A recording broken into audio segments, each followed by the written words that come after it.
Hey guys, and welcome to another FIFA 23 video. Bit of a weird start to this video, but we have just opened our World Cup Icon player pick pack, and we're going to try and individually reveal them one by one to the best of my ability. Hopefully we can get something good in this. I did originally say I was going to go with Vieira for the 40 tokens, but in the end, the player pick pack just tempted me so much, so we've gone with that in the end, and we're going to see if we can get something good in this pack and try and reveal it to the best that we possibly can. We're going to try and go from left to right and, yeah, just see what we can get. So we're going to reveal this first card here. I feel like I need to make this a little bit longer and then kind of go like that.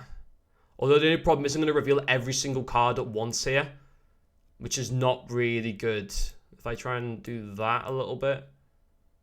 We'll kind of just go by nation first of all. Okay, Shevchenko, Jesus Christ, that is not a good start. So I saw the 9 and I saw the little bit of the Ukrainian flag. Let's go to the middle. So we won't see on this other side. We won't see the nation first. We'll just see the stats.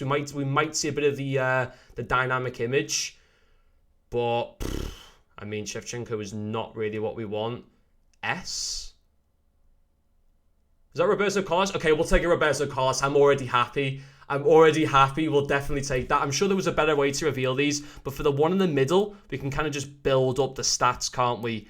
From like the ground up. So Shevchenko, Roberto Carlos, not the highest rated cards, but Roberto Carlos, I'm already happy in that knowing I can take him and he's going to be a fun player to have. So I'm already happy with that. I don't know what he goes for on the market. Shevchenko, I don't think goes for much.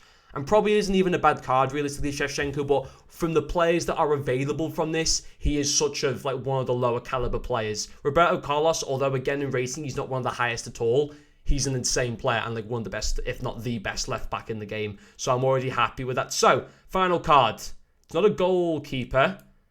I mean, those stats are bad. Is that Bobby Moore? I feel like we've got a really, really bad set here of players considering some of them that were available. 88 shooting. So it's not Bobby Moore. Who is that? It can't be anyone like Eusebio or Pele or anyone like that. So I'm not gonna. I can't see myself having a really difficult decision here. I think I know. I think it might be Crespo.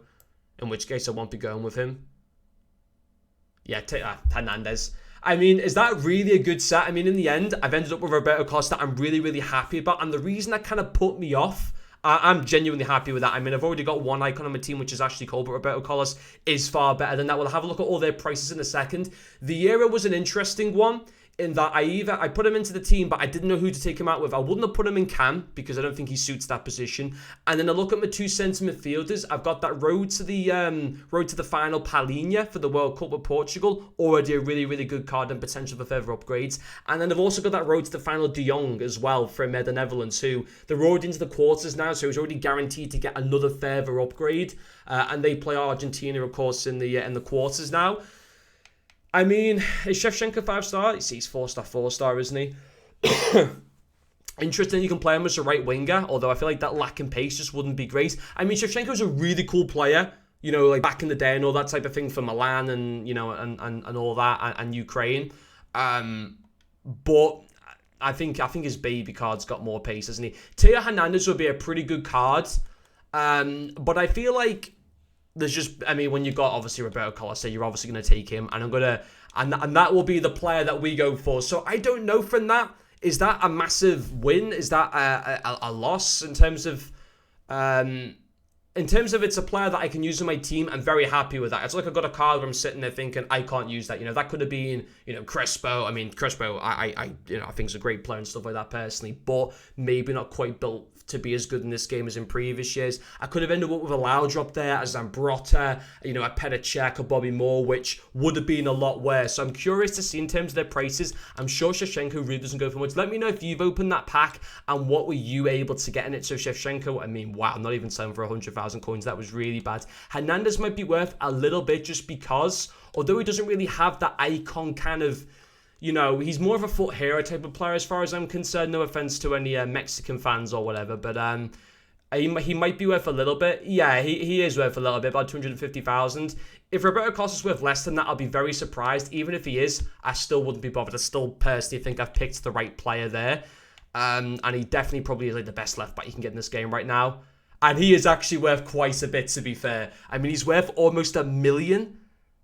Because he is the best left back in the game, isn't he? Let's be quite honest. So I think on the whole, that's a really, really good pick. And he goes really, really nicely into my team. I think it makes logical sense now. The only thing is, I mean, you look at some... When you go into this SBC, and I'll show you some of the other caliber of players, you do just have in your mind, you're hoping for a Cruyff, you're hoping for an R9, a Pele, a Zidane, a Eusebio. But then when you look at cards here, I mean, Luis Figo looks pretty good, to be fair. Casillas would have been worse. Cafu, I mean, is on the other side of the pitch, isn't he? And would have been free. I know it's obviously, is a good card, but I think despite them playing on the opposite side, I think Roberto Carlos probably is better than Cafu. Baggio probably actually isn't as good as what people think. I don't think he really goes for that much. Butcher isn't too bad. Eto isn't. But on the whole, I think it's a pretty decent player that we got out of that, in my personal opinion. He's the best left back in the game. He goes into the team of Ashley Cole as well. He's an upgrade on him. So I don't think I can complain too much of that. Let me guys know what you think as well in the comment section. Thank you for watching, and I'll see you all later.